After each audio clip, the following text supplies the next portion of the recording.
The advancement of technology is rapidly replacing the human aspects of many industries, including the transportation industry. But it's important to consider how the human mind is still very much dominant in trade negotiations. However, as a result of globalization, the allocation of trade's human element has experienced major shifts in recent years.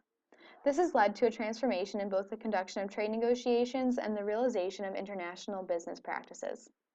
Henry Kissinger recently said that the concept of order that has underpinned the modern era is in crisis.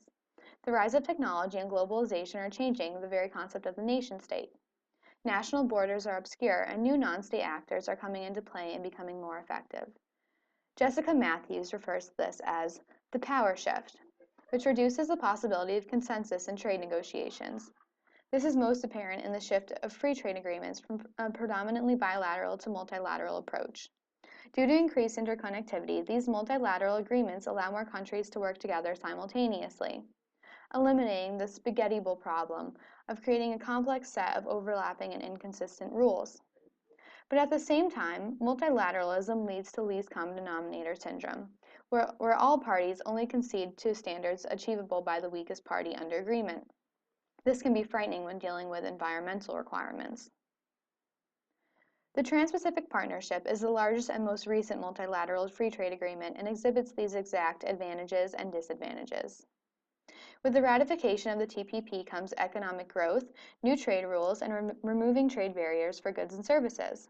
This will allow greater success for businesses trading among these countries.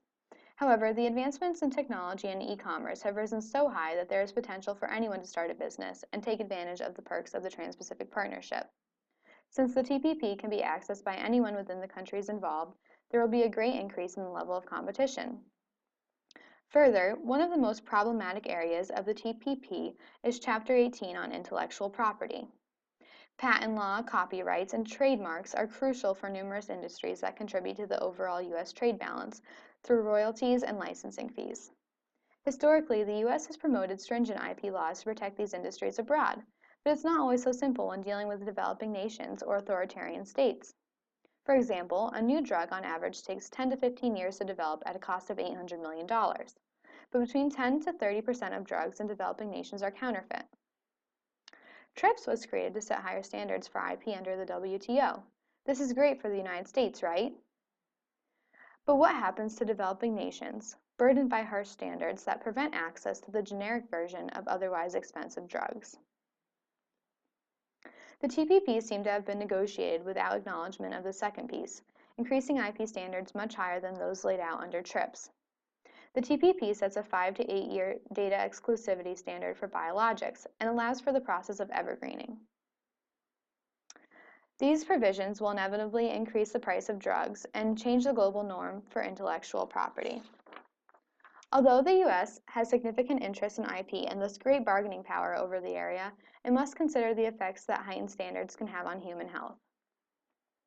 Another ramification of the interconnectivity and merging of players is the use of outsourcing. This practice is beneficial for businesses who can move operations overseas to pay lower wages and abide by more lenient environmental standards. But it also hurts the economy of the home nation state and promotes lower environmental principles abroad. The United States alone saw an elimination of 1 million jobs from the workforce between 1999 and 2010 solely as a result of outsourcing. Since the signing of NAFTA, Mexico has greatly relaxed their environmental standards to be a competitive recipient of foreign jobs against China. So how do we address these issues to prevent rising sickness, an economic downturn, or an environmental catastrophe? Moses Naim has suggested minilateralism. Minilateralism would take the form of gathering the smallest number of countries necessary to make a major change to how a particular concern is approached. This could result in getting together the 5 largest polluters to form an agreement, or even alliances of small countries that together would have a decent chance at succeeding, but would not be dominated by larger world powers.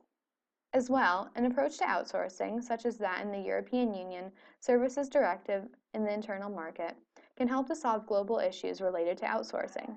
The directive requires a non-discriminatory process and a proportionality principle that allow for outsourcing while eliminating temptations to companies such as relaxed environmental standards and lowered wages. But these solutions are meaningless without understanding the transportation technology affecting trade.